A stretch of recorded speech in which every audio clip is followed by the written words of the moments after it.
رزق حلال دے مجھے اے میرے کبریا، دیتا ہوں تجھ کو واسطہ تیرے حبیب کا، دیتا ہوں تجھ کو واسطہ تیرے حبیب کا۔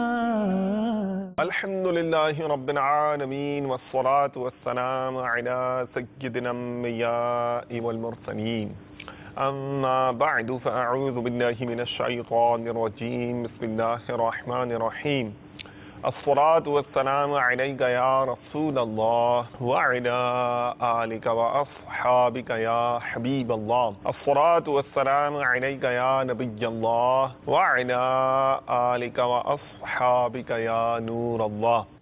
نبی رحمت، شفیع امت، مالک جنت، سراپا رحمت صلی اللہ تعالی علیہ وآلہ وسلم کا فرمان عالی شان کا مفہوم ہے کہ تم اپنی مجلسوں کو مجھ پر درود پاک پڑھ کر آراستہ کرو، کیونکہ تمہارا یہ درود پاک پڑھنا بروز قیامت تمہارے لیے نور ہوگا۔ صلو علی الحبیب صلی اللہ تعالی علی محمد وعلی آلہ واصحابہ وبارک وسلم۔ ایک بار پھر حاضر خدمت ہے مدنی چینل کے طویل عرصے سے چلنے والے سلسلے احکام تجارت کے ساتھ، اور جیسا کہ آپ جانتے ہیں کہ احکام تجارت نامی یہ سلسلہ انڈسٹریز کو، مختلف پروفیشنز کو، صنعتوں کو، پیشوں کو، مختلف مارکیٹس کو، بازاروں کو کور کیا کرتا ہے، اور اس میں ہونے والے مختلف سودے ہیں، ڈیلز ہیں، ٹرانزیکشنز ہیں، ان پر شرعی رہنمائی ہمیں اس سلسلے میں الحمدللہ دارالفتہ اہل سنت کے مفتی صاحب شریعت مطہرہ کی روشنی میں مستند اور محتاط جواب ہمیں الحمدللہ عطا فرماتے ہیں۔ اور یہ سلسلے کی خاص بات یہ بھی ہے کہ ہمارے جو سلسلے سے تعلق رکھنے والے اسلامی بھائی ہیں، مدنی چینل کے جو ٹیم ہے، یہ اس انڈسٹری سے تعلق رکھنے والے لوگوں سے رابطے کرتے ہیں، پروفیشن سے تعلق رکھنے والے لوگوں سے رابطہ کرتے ہیں، مارکیٹ کے جو کسٹمرز ہیں، کلائنٹس ہیں، یا جو اس میں کام کرنے والے لوگ ہیں، ان سے جا کر یہ مربوط ہو جاتے ہیں، اور وہاں سے جو اصل میں پریکٹیکل سچویشن ہے وہ حاصل کی جاتی ہے۔ جو لوگ ان ڈیلز میں انوالو ہوتے ہیں، جو لوگ ان سودوں میں کا حصہ ہوتے ہیں، ان سودوں کا، انہیں جو مسائل درپیش ہوتے ہیں، وہ جو دنیاوی اعتبار سے معاملات دیکھ رہے ہوتے ہیں اور اس میں انہیں تشویش ہوتی ہے یا سوال کھڑا ہوتا ہے ان کے ذہن میں، الجھن ہوتی ہے کہ اس کے بارے میں شریعت مطہرہ کا کیا حکم ہے، تو وہ ہمارے اسلامی بھائی الحمدللہ حاصل کرتے ہیں، اور ویڈیوز کی صورت میں، کالز کی صورت میں شریعت مطہرہ سے جو سوالات ہیں ان کے وہ لے کر آ جاتے ہیں، اور پھر الحمدللہ دارالفتہ اہل سنت کے مفتی صاحب ہمیں اس کا جواب عطا فرماتے ہیں۔ کچھ سلسلوں کے بعد ہمارا یہ ذہن ہے کہ فوکسڈ سلسلے کرنے کے بعد ہم ایسا سلسلہ ضرور کیا کریں گے انشاءاللہ، جس میں آپ کی کالز کو بطور خاص توجہ دی جائے، اور جو آپ کے الجھنے ہیں انہیں سلجھنوں میں تبدیل کرنا کا جو ذہن ہے اسے ہم عملی جامہ پہنا سکیں۔ مفتی صاحب جو ہے وہ ان کی طرف میں آپ کو لے کر چلتا ہوں، زیادہ دیر انتظار نہیں کرواتا۔ پھر ایک بہت پیارا مدنی پھول ہے جو میں مفتی صاحب نے وہ ہمیں دینا ہے، اس سے میں پردہ نہیں اٹھاؤں گا، وہ تو آپ مفتی صاحب سے ہی سنیے گا۔ پہلے ذرا حال احوال لے لیتے ہیں۔ اہلاً و مرحباً، خیریت سے مفتی صاحب؟ الحمدللہ رب العالمین۔ تو ایسا کیا لے کر آئے ہیں جو ہمیں، ہمارا دل کو بھی روشن کرے، اور نسبت کے حوالے سے بھی ہماری عظمت اور اہمیت ہمارے دل میں جاگزیں ہو جائے، اور سلسلے کے حوالے سے اس کا تعلق بھی ہو؟ الحمدللہ رب العالمین، والصلاة والسلام علی سید الانبیاء والمرسلین، اما بعد فاعوذ باللہ من الشیطان الرجیم، بسم اللہ الرحمن الرحیم۔ 22 جمادی ثانی جو ہے، جی جی، حضرت سیدنا صدیق اکبر رضی اللہ تعالیٰ عنہ کا عرس مبارک کا دن ہے۔ مرحبا۔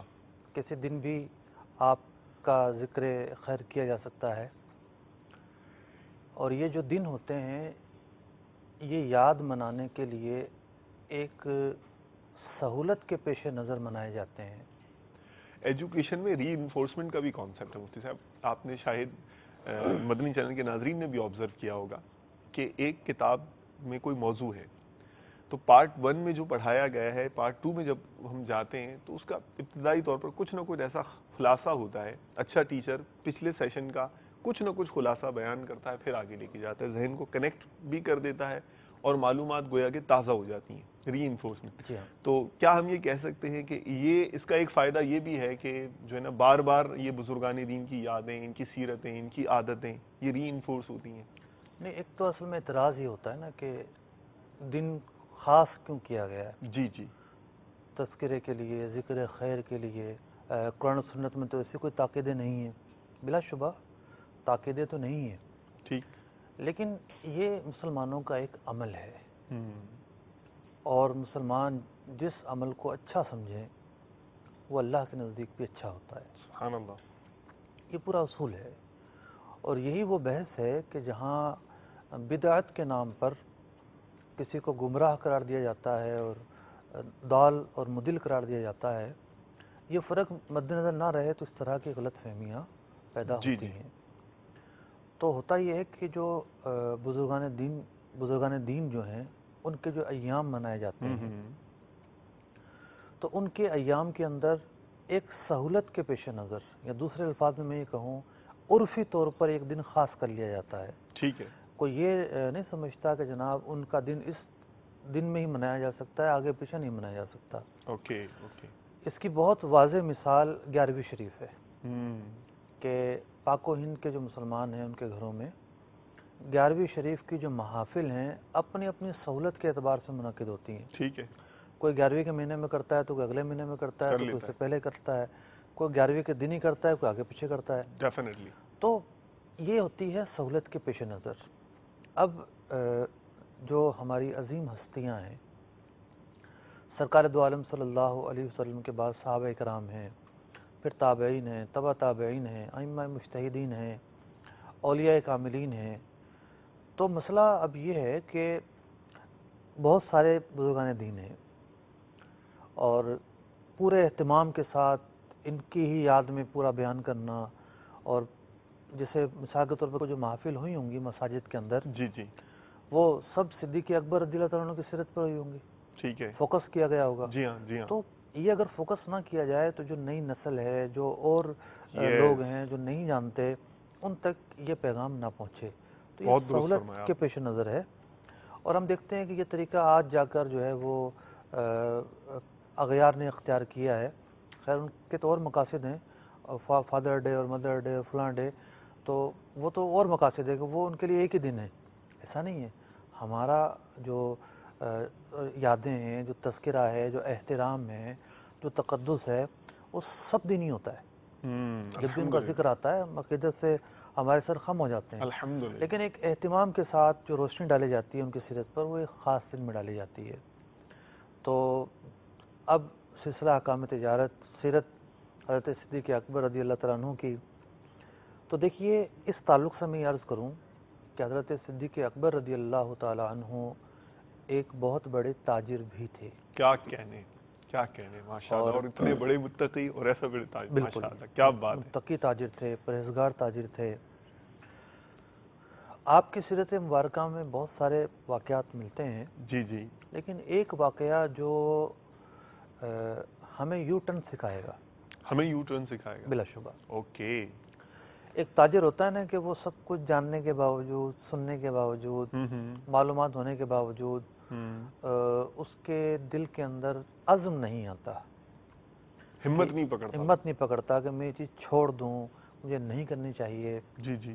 بخاری شریف کے اندر یہ واقعہ درج ہے کہ حضرت صدیق اکبر رضی اللہ تعالیٰ عنہ کا ایک غلام تھا. اوکے. اور وہ کام کاج کیا کرتا تھا، کمائی کیا کرتا تھا. ٹھیک.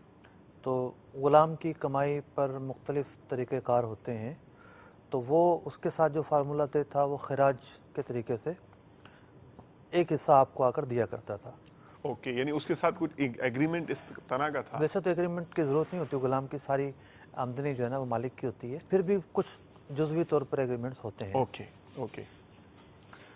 تو اس نے مطلب کہ کمائی کر لا کر دی. ٹھیک. تو پھر کہنے لگا ایک مرتبہ کہ میں زمانہ جاہلیت میں کہانت کا کام کیا کرتا تھا. اب یہ جملہ مجھ سے ہمیں سمجھائیے، ضمانت جاہلیت اور کہانت. مطلب قبول اسلام سے پہلے اچھا یا جب اسلام کی تعلیمات نہیں آئی تھی اس سے پہلے وہ پیشن گوئیاں کیا کرتا تھا.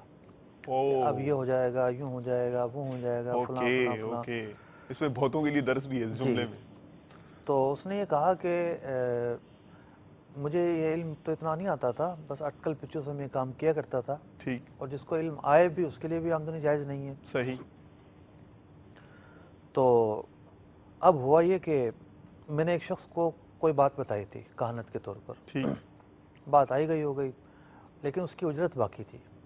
اوکے. تو اس نے کل مجھے اجرت لا کر دی تھی، اور کل جو میں نے آپ کو آمدنی دی، یا میں نے جو آپ کو آمدنی دی اور آپ نے جو اس سے جو کچھ استعمال کیا ہے، یہ جو آمدنی تھی یہ اس کہانت کی رقم کی آمدنی تھی. آپ نے فوراً جو ہے وہ منہ میں ہاتھ ڈالا اور قے کی، تاکہ وہ جو آمدنی تھی اس کے جو اجزاء آپ کے اندر اترے وہ باہر نکل سکے. تو یہ ہے عزم کہ پتہ چلا کہ مال حرام ہے، مطلب ایک نہ جانتے ہوئے یہ سارا معاملہ ہوا، آپ نہیں معلوم تھا. جب پتہ چلا تو فوراً کرنا کوئی واجب نہیں ہے، لیکن حرام مال سے نفرت. اور یہ بھی پتہ چلا کہ حلال وہ ہے جسے اللہ اور اس کے رسول نے حلال قرار دیا ہے. بہت خوب.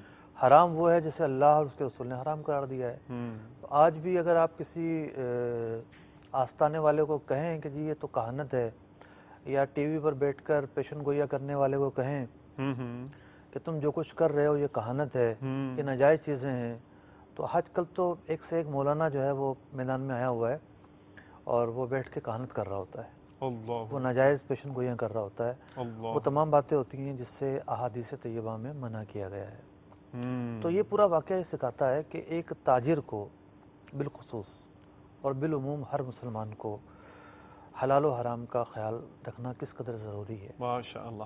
میں سب کالز کی طرف جانے سے پہلے میں چاہوں گا کہ ایک گوشہ اور اسے بھی فل کر دیجئے کہ جیسے آپ نے فرمایا نا کہ یہ جو اس طرح کی دکانیں لگی ہوئی ہیں، بھلے نام یا ٹائٹل کوئی بھی لگا ہو، مقام کوئی بھی ہو، بہت عالیشان دکان ہو یا بہت عالیشان اسٹوڈیو، یعنی ان کے پاس جو کال کر رہا ہے، جو جا رہا ہے اور ان سے کہانت کروا رہا ہے، اس طرح کی عجیب و غریب پیشین گوئیوں پر اکسا رہا ہے، اس کو بھی تھوڑا سا اگر آپ مدنی پھول دے دیں. اصل میں العوام کالانعام ایک عربی کا محاورہ ہے. جی جی. کہ عوام جو ہیں وہ ان کی کیفیت بعض اوقات چوپایوں جیسی ہوتی ہے، وہ کچھ سمجھ بوجھ نہ رکھنے کی کیفیت میں آ جاتے ہیں اور بس ان کے ہاتھ پاؤں مارتے ہیں، جو چاہے وہ ان کو کرنے کو مل جائے. تو بلا شبہ جو غیب کی خبریں پوچھنا ہے، پوچھنے والا بھی جو ہے نا اس میں وہ گناہ گار ہوگا. اور ایک شخص بیٹھ کر جو کہانت کے اعتبار سے پیشن گوئیاں کرتا ہے تو اس سے وہ پوچھنا بھی گناہ کا کام ہوگا. ٹھیک ہے. اجرت لیتا ہے تو اجرت دینا بھی گناہ کا کام ہوگا. بہت خوب، بہت خوب. پہلے کالر کی طرف چلیں مفتی صاحب، آج کہ کیا کہہ رہے ہیں وہ. جی، آج کے پہلے سائل کون ہیں اور کون سا موضوع ہے جس پر وہ سوال پوچھنا چاہتے ہیں؟ چلیے پہلی کال لے کر دیکھتے ہیں. صلو علی الحبیب صلی اللہ تعالی علی محمد وعلی آلہ واصحابہ وبارک وسلم. محمد کاشف بول رہا ہوں گجرانوالہ سے نا، واپٹا ٹاؤن سے. میرا سوال یہ ہے کہ جو یہ نئے ٹون وغیرہ بن رہے ہیں نا، یہ ٹون کی نئے کی جو فیلیں وغیرہ ہیں نا، یہ خرید و فروخت صرف ایک فیل فارم بیچتے ہیں. 10 روپے کا اس کے اوپر نوٹ لگا ہوا ہے. وہ کچھ 25,000 سے شروع ہوتی ہے، کبھی وہ لاکھ کی ہو جاتی ہے، کبھی وہ 1.5 کی ہو جاتی ہے، کبھی وہ 3 کی ہو جاتی ہے، کبھی وہ 4 کی ہو جاتی ہے، کبھی پھر 2.5 کی ہو جاتی ہے، کبھی وہ 2 کی ہو جاتی ہے، کبھی پھر وہ 1 لاکھ روپے کی ہو جاتی ہے. وہ فیل ایک جو ہے فارم، کیا وہ لینا ہمارے لیے جائز ہے یا نہیں؟ اس کے لیے صحیح رہنمائی بتا دیجیے، مہربانی فرمائیں. نیکسٹ کوشچن، پھر اس کے بعد جواب کی طرف جائیں گے انشاءاللہ، پھر اگلا اسپیل لیں گے. جی، اگلے سائل کون ہے؟ السلام علیکم ورحمۃ اللہ وبرکاتہ. وعلیکم السلام ورحمۃ اللہ وبرکاتہ. تیمور ظہور رضا طاری عرض کر رہا ہوں حضور صادق پروگرام مدینہ العالیہ ملتان سے۔ مفتی صاحب سے میرا یہ سوال ہے کہ ہم باغات کا کاروبار کرتے ہیں، کنوں کا بھی اور آموں کا بھی۔ بالخصوص آم کے کاروبار کے لحاظ سے جو وپاری ٹھیکے پر لیتے ہیں آم، وہ پتے ابھی ہوتے ہیں اسی وقت لیتے ہیں، کچھ گور ابھی ہوتا ہے اس وقت خریداری کر لیتے ہیں، اور کچھ کہتے ہیں کہ جب پھل واضح ہو جائے تب خریداری کرنی چاہیے۔ مفتی صاحب اس حوالے سے رہنمائی فرما دیں کہ خریداری ٹھیکے والے باغات کی کب کی جائے؟ ٹھیک ہے جی، ابھی پوچھ لیتے ہیں انشاءاللہ۔ فارمنگ کی انڈسٹری سے کویشچن ہے یہ، ایگریکلچر۔ یہ جو فائلنگ والا جو ٹرانزیکشن اور جو سچویشن انہوں نے بتائی ہے ہمارے کاشف بھائی نے، اس کے حوالے سے کیا مدنی پھول ہے؟ پاکستان میں کچھ سالوں کے وقفے کے بعد جی جی، ایک مرتبہ پھر پراپرٹی کا جو لین دین ہے یہ بڑھ گیا ہے۔ ٹھیک ہے، نئے پروجیکٹ بھی لانچ ہو رہے ہیں، لانچ ہوئے ہیں، اور جو پہلے سے موجود کالونیاں ہیں ان کے بھی ریٹ کافی اس وقت بڑھ رہے ہیں۔ ٹھیک ہے، اور بوم آ گیا انڈسٹری، تیزی آئی ہے وہاں۔ جی جی، اسی طریقے سے امارات کے اندر بھی یہ کام کچھ عرصے سے سست تھا، خاص طور پر 2008 میں جو مارکیٹ کریش ہوئی تھی، جی جی، لیکن اب وہاں بھی یہ مارکیٹ تیزی سے اٹھ رہی ہے۔ اوکے اوکے، فائلنگ کا کام انہوں نے مثال دی، ٹاؤن کوئی بن رہا ہے تو جی جی، پلاٹوں پر ہوتا ہے۔ پہلی بات تو یہ ہے کہ ایسے عجیب و غریب طریقے مارکیٹ میں آئے ہیں کہ جس میں اعلیٰ درجے کے شاطر دماغ استعمال کیے گئے ہیں، صحیح، اور ہلدی لگے نہ پھٹکڑی اور رنگ جیبیں چوکھا، بھر جائیں ان کی، یہ فارمولے آزمائے گئے ہیں۔ اور سامنے والے کو پتہ بھی نہ چلے۔ اب ایسے لوگ جو کالونیاں یا اس طرح کے پروجیکٹ لانچ کرنے والے ہیں، ان کو تو پیسے کمانے ہیں، اور ان کو کوئی سروکار نہیں کہ دین اس بارے میں کیا کہتا ہے، کیا رہنمائی کرتا ہے، کیا جو ہے وہ تعلیمات ہیں، کیونکہ سننے کو ملتا ہے اور اخباروں میں پڑھنے کو ملتا ہے کہ اس طرح جی کے جی، جو پروجیکٹ سے وابستہ لوگ ہوتے ہیں لوگوں کی کالونیوں پر بھی قبضہ کرنے سے جو ہے وہ گریز نہیں کرتے، قتل و قتال سے بھی گریز جی نہیں ہاں، کرتے، بدماشیاں کرنے سے بھی گریز نہیں کرتے۔ تو ان کا تو مقصد کمانا ہے، ورنہ اگر یہی لانچ کرنے والے شرعی رہنمائی لیں تو جن چیزوں پر شرعی اعتبار سے تحفظات ہوتے ہیں ان کا حل موجود ہوتا ہے، ماشاء اللہ، اور دیکھا جائے تو یہ ایک حلال کام ہے۔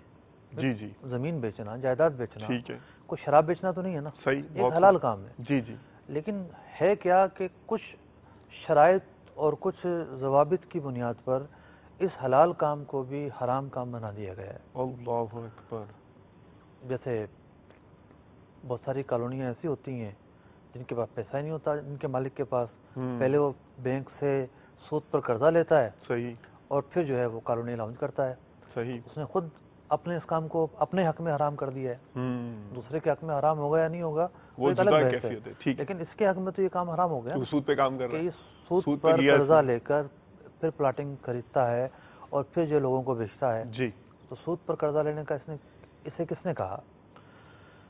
پھر جو خرابیاں، 3-4 موٹی موٹی خرابیاں میں عرض کرتا ہوں۔ ٹھیک ہے، بھئی ایک خرابی تو یہ پائی جاتی ہے اس طرح کے کاموں میں کہ جی پیسے جمع کرائیے، پیسے جمع کرائیے، پیسے جمع کرا دیے۔ بھئی کس چیز کے پیسے؟ جی پلاٹ کی بکنگ کے۔ بھئی وہ پلاٹ کہاں ہیں، وہ کالونی کہاں ہے، وہ پروجیکٹ کہاں ہے، پتہ ہی نہیں جناب۔ ہوا میں، جی ہم لانچ کریں گے بعد میں، ابھی سسپینس رکھا ہوا ہے ہم نے۔ صحیح، بھئی یہ کون سا سودے کا طریقہ کار ہے کہ آپ جو ہے وہ بکنگ کیے جا رہے ہیں اور الف سے با نہیں پتہ لوگوں کو کہ وہ پلاٹ ہوگا کہاں، وہ فلیٹ ہوگا کہاں، کس خطے میں ہوگا۔ خرید و فروخت کے جو بنیادی اصول شریعت مطہرہ نے بیان کیے ہیں یہ اس کے خلاف ہے۔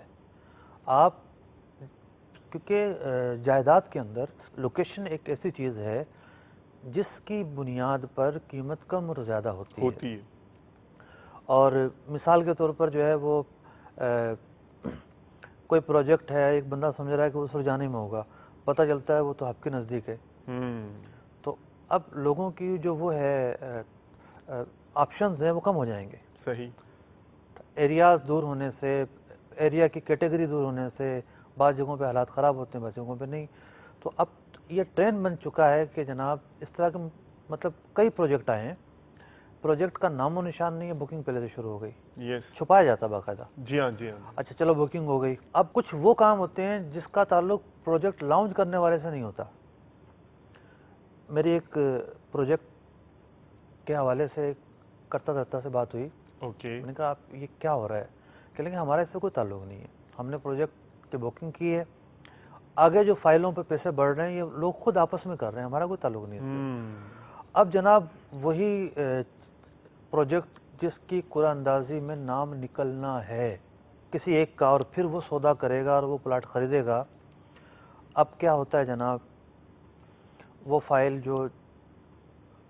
بھی نہیں ہوتی، وہ تو بکنگ کا پرچہ ہوتا ہے. 10-20 ہزار روپے کا جو تھا وہ 2-4 لاکھ 5 لاکھ میں پہنچ جاتا ہے. صحیح. اور پھر پتہ چلتا ہے کہ جناب قرآن اندازی میں نام ہی نہیں نکلا، وہ پیسے گئے. اب جو پیسے یہ گئے، کچھ بھی نہیں ملا، یہ کیا ہے؟ یہ جوا ہے. مطلب بنی تو بنی ورنہ نہیں بنی. اب جس کا قرآن اندازی میں نام نکل آیا وہ اب آگے چلے گا. ٹھیک ہے جی، پلاٹ قیمت پتہ چل گئی اس کو، اتنے کا پلاٹ ہے، کہاں ہے یہ بھی پتہ چل گیا اس کو کہ جی فلاں ایریا میں پلاٹ ہے. وہ پلاٹ کہاں ہے؟ وہ پلاٹ کہاں ہے اسپیسیفکلی وہ جگہ کدھر ہے، وہ ایریا کدھر ہے؟ وہ کارنر پر ہے، وہ سائڈ میں ہے، وہ 1 نمبر گلی میں ہے، وہ 2 نمبر گلی میں ہے، وہ 5 میں کہاں ہے؟ وہ پورے خطے کو دکھا دیا بھائی یہاں. کچھ کالونیز ایسی ہیں جنہوں نے آج تک نہیں بتایا کہ وہ پلاٹ کہاں ہے. صحیح. میری ایک صاحب سے بات ہوئی، کہنے لگے جی میں نے لاہور میں جو ہے وہ بک کروایا تھا، اور ہوا یہ کہ میں آج تک جو ہے نا وہ کیس لڑ رہا ہوں. مجھے کہتے ہیں کہ آپ نے پیسے واپس لے لو، یہاں پلاٹ بچا ہی نہیں ہے. ٹھیک، کیا مطلب کہ اس بات کا یقین ہے کہ جس نے یہ پلاٹنگ کی ہے اس کے پاس اتنے پلاٹ موجود ہوں جس نے اس نے بیچ دیے ہیں؟ صحیح. اس وقت یقین ہوگا نا. صحیح. جب وہ بتا دے کہ بھائی یہ آپ کا پلاٹ ہے تو آپ کو پتا چل گیا ہاں یہ میرا ہے، اب کچھ بھی ہو جائے یہ میرا پلاٹ ہے. ٹھیک ہے، ورنہ 10 اس کے پاس 10 کی زمین ہے، وہ 20 بیچ چکا ہے. وہ بیچ چکا ہے. صحیح. ٹھیک ہے، یہ فراڈ نہیں ہے تو کیا ہے؟ ایک بار میں فراڈ فتح جنگ میں اگر تھا، اس کو نہ کہیں، لیکن فراڈ کے جو امکانات ہیں اور جو چانسز ہیں وہ نہیں ہے تو کیا ہے؟ فتح جنگ میں تھا ایک دفعہ مجھ سے، مجھے وہ دور کہیں میں جا رہا تھا سفر میں، وہ پہاڑی کے دامن میں دور مجھے کسی نے دکھایا، بتایا مجھے کہ یہاں اس طرح کے بہت معاملات ہوئے ہیں، اور کہا کہ کسی نے اناؤنس کیا اور وہ پیسے بھی لے لیے. ترکیبہ وہ پلاٹ ہے کہاں. بہت جب دباؤ ہوا تو وہ جو پہاڑی نظر آ رہی ہے نا، اس کے دامن میں کوئی وہ بتا دیا کہ جی یہ زمین ہے. اب وہ وہاں تو میرے خیال میں برسوں لگ جائیں گے، وہ جنگل بیابان بیچ میں پہاڑی کے دامن میں. وہ پلاٹنگ کے نام پہ بہت دھوکے ہوتے ہیں. مطلب یہاں تک ہوتا ہے کہ ایک پلاٹ 4 آدمیوں کو بیچ دیا جاتا ہے. وہی نا، جب آپ بتائیں گے نہیں کہ یہ پلاٹ ہے آپ کا، چلو بعض لوگ تو بتا بھی دیتے ہیں کہ یہ پلاٹ ہے، لیکن وہ ہوتے ہی چیٹر ہیں. صحیح. وہ 4 آدمیوں کو بیچ کے چاروں سے جو ہے نا وہ 20-30% لے کے غائب ہو جاتے ہیں. پلاٹ کسی اور کا ہوتا ہے. پھر غیر قانونی کالونیاں ہوتی ہیں، وہ گورنمنٹ کی طرف سے الاٹ ہی نہیں ہوتی، کوئی پارک کی جگہ ہوتی ہے، کسی اور چیز کی جگہ ہوتی ہے، وہ بیچ دی جاتی ہے. تو جو یہ سوال کیا ہے فائلوں کے گھمانے کا، کوئی اتنا سمپل سوال نہیں ہے. اس کے کیا جو ہے نا وہ پس منظر ہے، کیا کالونی ہے، کیسی کالونی ہے، کیا شرائط و ضوابط ہیں، یہ سب چیزیں معلوم ہونے کے بعد ہی حلال یا حرام کا کہا جا سکتا ہے. اوکے. یعنی آپ ماشاء اللہ آپ نے بہت پیارا نقشہ کھینچ دیا کہ فی زمانہ انڈسٹری میں یہ کام بھی ہو رہے ہیں اور یہ حلال کام بھی ہے. تو یہ اس کا بہترین حل یہ ہے کہ ڈیٹیلز لے کر آپ دارالفتہ اہل سنت تشریف لے جائیے، یا نمبر پر جو ہم اسکرین پہ چمکتے رہتے ہیں یا میل ایڈریس پر وہاں یہ تفصیلات شیئر کر لیجئے، مفتی صاحب کی خدمت میں پیش کر دیجئے، اور وہاں سے جو انشاءاللہ پھر ڈیٹیلز دیکھ کر شرعی رہنمائی ملے گی، اس پر آپ عمل کر لیجئے. اگلی طرف چلتے ہیں. جو ایگریکلچر سیکٹر کا سوال تھا، کنواں اور آم، یہ کنو اور آم کے وغیرہ کے متعلق انہوں نے کہا تھا بور لگنے پر بھی ٹھیکہ ہو جاتا ہے، خالی پتوں پر بھی ہو جاتا ہے، پھل آنے پر بھی ہو جاتا ہے. حقیقت میں کیا ہونا چاہیے، یہ ارشاد فرمائیے. جو قواعد فقہاء کرام نے بیان فرمائے ہیں ان کی روح سے جب پھل اتنے آ جائیں کہ وہ آفت سے محفوظ ہوں. آفت سے محفوظ ہوں، یہ کلیہ ہے، مین بیس ہے. بیس ہے. جی. تو اتنا ضرور ہے. آفت سے محفوظ ہونا کس کو کہتے ہیں؟ کسی کو سمجھ میں نہ آئے تو وہ یہ ضرور سمجھ سکتا ہے کہ صرف بور کی بے نہیں ہو سکتی.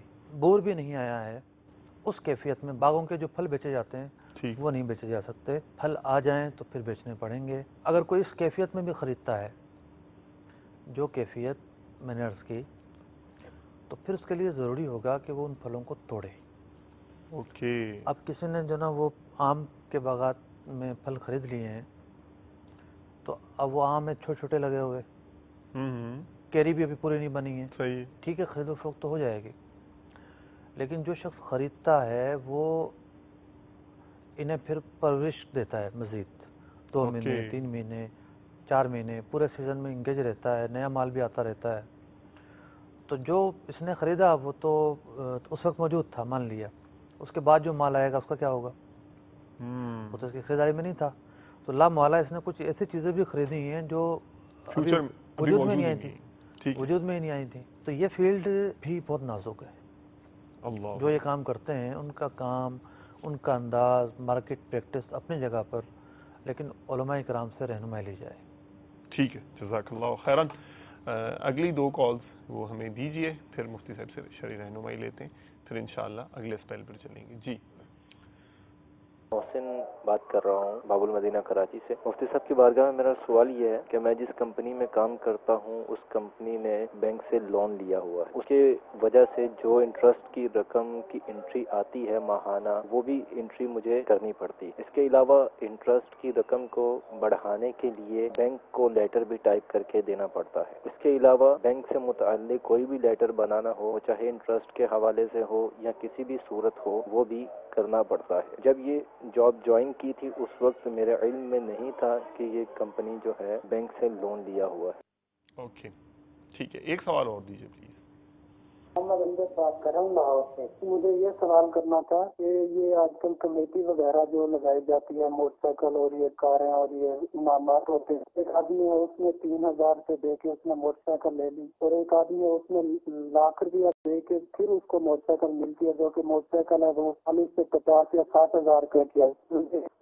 کیسا معاملہ ہے، یہ درست ہے کہ نہیں؟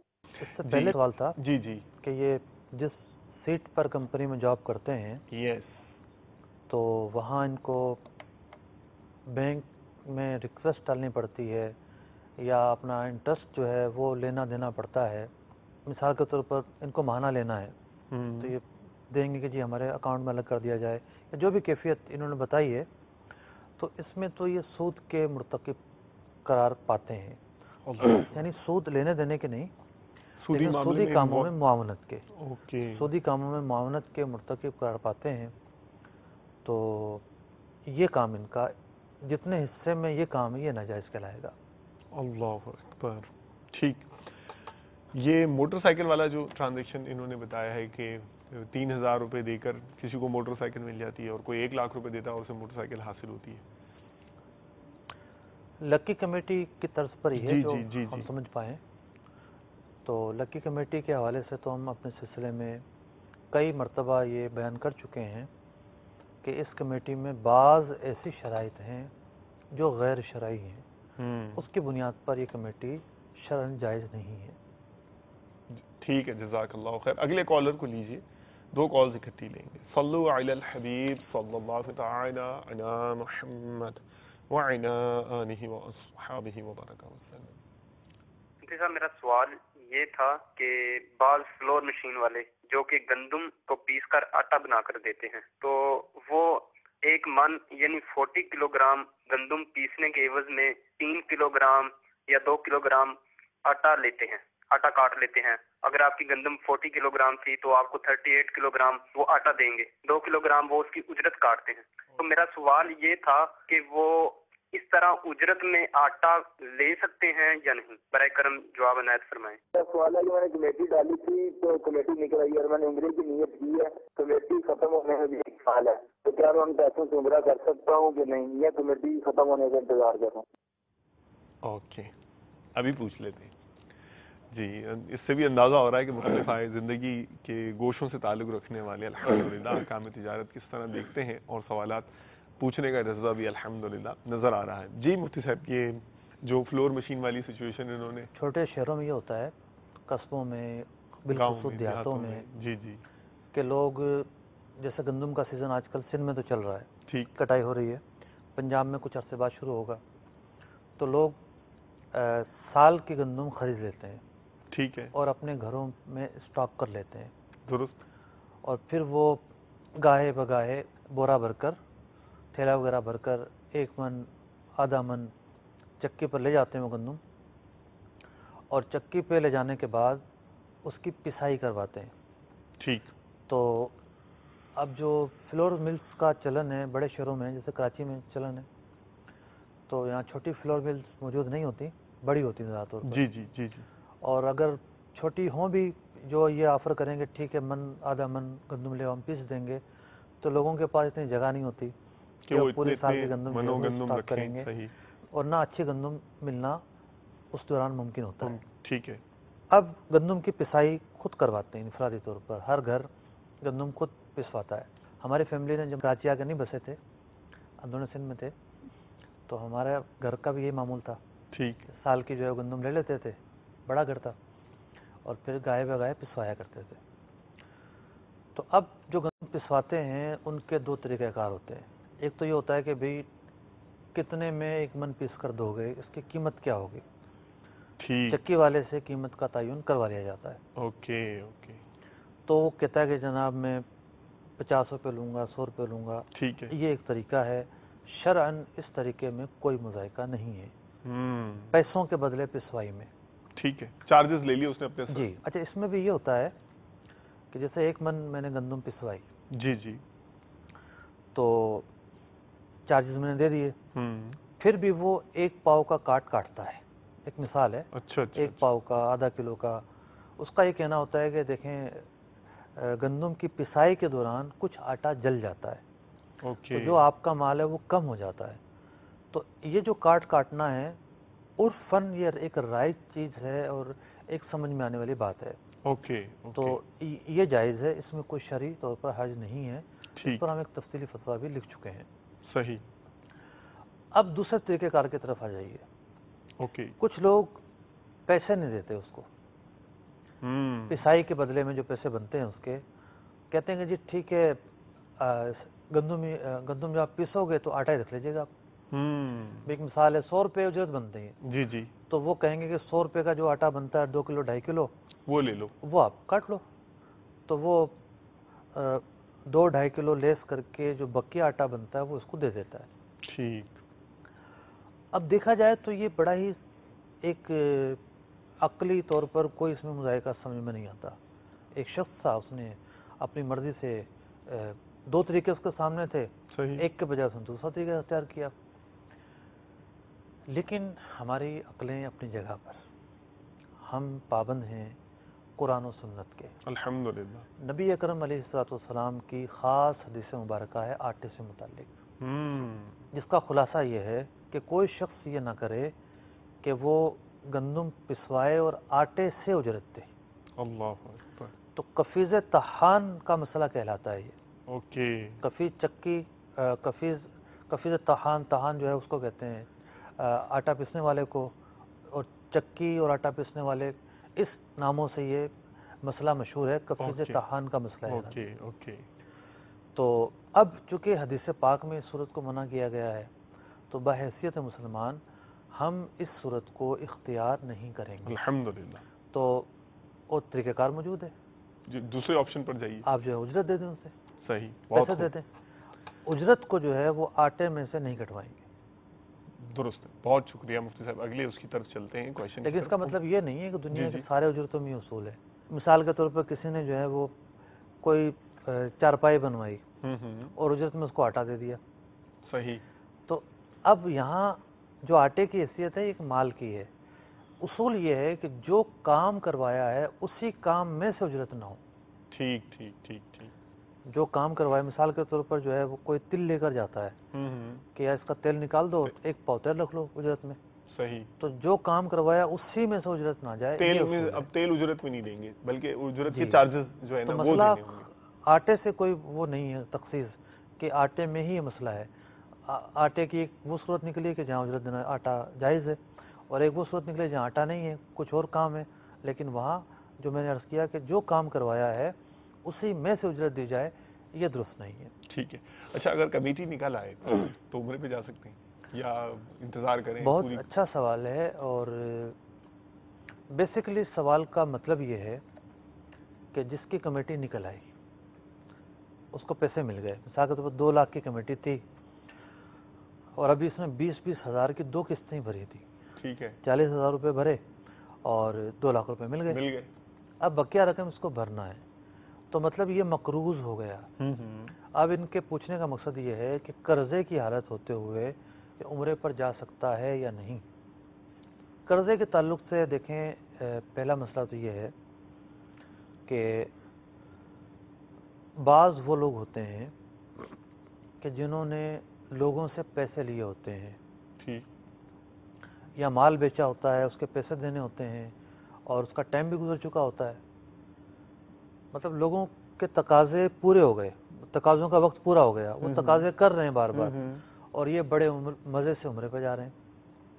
اوکے. یہ جو پہلو ہے یہ مذمت کا پہلو ہے. اسے پرواہ نہیں ہے کہ لوگ مانگتے رہے. حقوق تلفی کا معاملہ ہے. اس کے پاس موجود ہے، عمرہ ایک نفلی عبادت ہے. صحیح. اس کے پاس تو پیسے موجود ہے، رقم موجود ہے. جی جی. تو اس کو تو یہ چاہیے تھا کہ اس رقم سے یہ قرض ادا کرتا. ٹھیک ہے. وہاں مذمت بیان کی جاتی ہے اور اسے کیا کرنا چاہیے وہ بیان کر دیا گیا. یہ ذرا مختلف صورتحال ہے. صحیح. بلا شبہ جو پیسے اس کو آئے، مثال کے طور پر 2 لاکھ روپے آ گئے اور اس نے ابھی 40,000 روپے ہی ادا کیے تھے، ٹھیک، تو یہ قرضے کی وہ صورت ہے جو عرفاً معیوب نہیں سمجھی جاتی. اوکے. اور کوئی مطالبہ بھی نہیں ہے. ٹھیک. اس نے ہر مہینے 20-20 ہزار روپے بھرنے ہیں. اسے پتا ہے میں آرام سے بھرتا رہوں گا. اور یہ جو BC کے ذریعے سے دوسروں کے پیسے مطلب کہ موصول ہوئے، یہ قرضے کی وہ صورت نہیں جسے معیوب سمجھا جاتا ہو، جسے کراہیت پر مشتمل قرار دیا جاتا ہو، وہ بھی نہیں ہے. تو جس کی BC نکل آئی ہے وہ فوری طور پر اگر جانا چاہتا ہے تو عمرے پر جا سکتا ہے، کوئی مذائقہ نہیں ہے. ٹھیک ہے. جو ان کے ذہن میں تفصیل ہے قرضے کی بنیاد کی، وہ کچھ اور جدا گانا تفصیل ہے. کوشچن ہم اور لیں گے، کال دیجیے. جی میرا نام ذاکر حسین اتاری ہے. میرا تعلق پنجاب بہاول نگر سے ہے. میرا سوال ہے، جیسے مکان کرائے پہ دیا جاتا ہے اسی طریقے سے کیا سونا بھی، خالص سونا بھی کرائے پہ دیا جا سکتا ہے؟ برائے کرام ہماری شرعی رہنمائی فرما دیجیے. سونا کرائے پہ، اس کی صورت کیا ہوگی؟ لیکن یہ میرے ذہن میں تو نہیں، شاید زیورات وغیرہ دیے جاتے ہوں کہ کرائے پر. سونے کے زیور اگر کوئی کرائے پر دیتا ہے تو سمجھ میں آتا ہے. اور پہلے زمانے میں سواریاں ہوتی تھیں، لباس ہوتے تھے، ان کو کرائے پر دیے جانے کی مثالیں کتابوں میں موجود ہیں. خود فقہ کی کتابوں میں ہے کہ کوئی شخص جو ہے وہ کوئی لباس سلا کر لے آیا اور اس کا مقصود یہ ہے، کھوٹی پہ ٹانگ دیا کہ لوگوں کو پتہ چلے مابعدالت کے پاس اتنا اچھا جو ہے وہ اس کے بعد لباس موجود ہے. ٹھیک. تو وہاں ایک اصول کے طور پر یہ مسئلہ بیان کیا گیا کہ جس کی غرض استعمال کرنا نہیں ہے، دکھانا مقصود ہے، تو کرائے میں مقاصد بھی مد نظر ہوتے ہیں. یہ اصول وہاں بیان کیا گیا. اس کے ضمن میں یہ پتہ چلا کہ لباس بھی کرائے پر چلا کرتے تھے اور فقہاء نے اسے جائز رکھا. ٹھیک. تو زیورات کی حد تک تو جائز ہے. ٹھیک ہے. کہ مطلب کہ کوئی غریب آدمی ہے، وہ افورڈ نہیں کر سکتا، تو اس نے اپنی تقریب کو بہتر بنانے کے لیے اور اپنے اہل و عیال کی خوشیوں کو پورا کرنے کے لیے عارضی طور پر زیورات لا کر دے دیے. عارضی طور پر زیورات لا کر دے دیے، انہوں نے پہن لیے، 2-4 دن گزرے، واپس لوٹا دیے، کرایہ ادا کر دیا. تو یہاں ان زیورات کا ایک مقصد تھا، وہ پورا ہوا. اچھا مصعب، میرے ذہن میں اس میں ایک سوال یہ آ رہا ہے، فار ایگزامپل کوئی رشتے اور بات چیت کا معاملہ کوئی انیشیٹ ہوتا ہے اور سامنے والے نے پیغام لے کر آنا ہے. اب ہماری مالی حیثیت تو اتنی ہے نہیں اس کی. اب اس نے اپنی مالی حیثیت کو ذرا دکھانے کے لیے یا کرنے کے لیے اب اس نے کوئی زیورات حاصل کیے اور گھر کی عورتوں کو دیے کہ بھائی آپ لوگ سارے پہنو، تاکہ جو سامنے والے ہیں ان پہ ذرا روب پڑے یا انہیں پتہ چلے کہ بھائی ہماری مالی حیثیت کے مقابل ہی یا تقریباً ان جیسا ہی جو ہے نا معاملہ ہے. تو اب اس صورت میں جو یہ مقاصد ہیں حاصل کوئی کرنے اگر دھوکہ دہی کرتا ہے تو اس کا الزام اس کے اوپر ہے. اوکے. میں جو مقاصد ہیں وہ جائز بھی ہو سکتے ہیں ناجائز بھی ہو سکتے ہیں. ٹھیک. دونوں طرح کے ہو سکتے ہیں. اچھا پھر یہ ہے کہ سوال آیا خالص ہونے کا. تو اچھا زیورات کی بات ہے. ایک مثال ہے کہ اس نے نئی نئی دکان کھولی ہے اور اس کے پاس جو ہے نا وہ کچھ بھی نہیں ہے دکان میں رکھنے کے لیے. ٹھیک ہے، ڈیکوریٹ کرنے کے لیے. صحیح. مقاصد کی بات ہوتی ہے. جی. لیکن جو خالص سونا ہے بسکٹ ہے دلی کی صورت میں ٹھیک ہے، اس کا کیا استعمال ہوگا؟ یس. اس کا تو کوئی ایسا استعمال نہیں ہے کہ جس کی بنیاد پر اس کو کرایہ پر لیا گیا ہے. تو اصل میں ہوتا یہاں یہ ہوگا سونا لے لیا 10 گرام، ٹھیک ہے، یا 10 تولہ لے لیا مثال کے طور پر کہ بھائی میں تو کرایہ پر لے رہا ہوں، سونا مجھے دے دو. صحیح. اور آپ کو کرایہ دوں گا میں ہر مہینے. اب اس سونے کا وہ کیا کرے گا؟ وہ اچار ڈالے گا. اس کا اچار تو ڈلتا نہیں سونے کا. ٹھیک ہے. یہ کرے گا، اس کو بیچے گا. اوکے. اس کو بیچ کر پیسے حاصل کرے گا. ٹھیک ہے. اپنا جو بھی ضروریات ہیں وہ پوری کرے گا. تو کرائے کی جو چیز ہوتی ہے وہ بیچنے کے لیے تو نہیں ہوتی. کرائے کا مطلب یہ ہوتا ہے کہ اس چیز کو باقی رکھتے ہوئے اس کی جو منفیت ہے، جو بینیفٹ ہے وہ حاصل کرنا. ورنہ تو وہ کرائے کی چیز نہیں ہے. اگر تو کسی نے گاڑی لی ہے تو گاڑی سلامت رہے گی. تو گاڑی کی جو منفیت ہے وہ بینیفٹ حاصل کرے گا، جانا آنا کہیں، وہ حاصل کیے جائیں گے، واپس دی جائے گی. اور جو اجرت بنتی ہے وہ ان بینیفٹ کے مقابلے میں بنے گی. تو اگر کوئی خود کو ہوشیار دوسروں کو بھولا بھالا سمجھتا ہے تو غلطی پر ہے. یہ اس کے مقاصد ہیں تو یہ خالصتاً سود ہے. اور اگر دوسری صورت ہے اس نے مثال کے طور پر کوئی ایسا ہی شریف آدمی ہے کہ بس وہ پیسے لٹانے کا شوق ہے، اسے سونا لے کر بند کر دیا تجوری میں اور اس کا کرایہ دیا جا رہا ہے، یہ صورت بھی غلط ہے. کیونکہ یہاں عقد فاسد ہوا ہے، کوئی مقاصد نہیں ہے. صحیح. اچھا مطلب یہ نقطہ میں بڑا اہم عرض کرنے لگا ہوں. کرایہ جو ہے کیا ہے؟ کرایہ ایک شرعی لین دین کا ایک طریقہ کار ہے نا. ایک شرعی طور پر ایک اصطلاح کا نام کرایہ ہے. جی. تو اب لوگ اتنے جری ہو گئے ہیں کہ انہوں نے اپنے ناجائز کاموں پر لیبل لگانا شروع کر دیا ہے کہ جی ہم تو فلاں کام کر رہے ہیں جو جائز ہے. مطلب یعنی گویا سور کا نام بکری رکھ کر جو ہے وہ یہی مطلب ہوگا نا. صحیح. یہ مطلب ہوگا. یا تو وہ اپنے آپ کو دھوکہ دے رہے ہیں یا دوسروں کو دے رہے ہیں. یعنی ان کو پتا ہے کہ ہم جو کر رہے ہیں وہ غلط کر رہے ہیں، بس لوگوں کا منہ بند کرانے کے لیے نام لے دیے، یا وہ خود اپنے آپ کو دھوکہ دے رہے ہیں. تو دونوں صورتوں میں جو لوگ ہیں وہ غلطی پر ہیں. جزاک اللہ خیرا و احسن الجزاء. آپ نے جو شروع میں واقعہ سنایا تھا، اللہ تبارک و تعالیٰ عز و جل سیدنا صدیق اکبر رضی اللہ عنہ کی سیرت کا صدقہ، ان کی حلال کمائی سے محبت اور حرام سے نفرت کا صدقہ اللہ تبارک و تعالیٰ عز و جل ہمیں اور سب کو، بالخصوص تاجروں کو، پیشہ وروں کو نصیب فرمائے، اور شریعت مطہرہ کے اصولوں اور ان کے ضوابط، شریعت کے ضوابط کے مطابق اپنے سودے کروانے کی توفیق عطا فرمائے، اور ہمیں حلال کی برکتیں نصیب فرمائے، حرام کی نحوستوں سے محفوظ فرمائے. پھر انشاءاللہ عز و جل سلسلہ لے کر حاضر ہوں گے. اجازت چاہتے ہیں. جزاکم اللہ خیرا و احسن الجزاء. صلوا علی الحبیب صلی اللہ تعالی علی محمد وعلی آلہ واصحابہ وبارک وسلم. رزق حلال دے مجھے اے میرے کبریا، دیتا ہوں تجھ کو آستا تیرے حبیب کا، دیتا ہوں تجھ کو آستا تیرے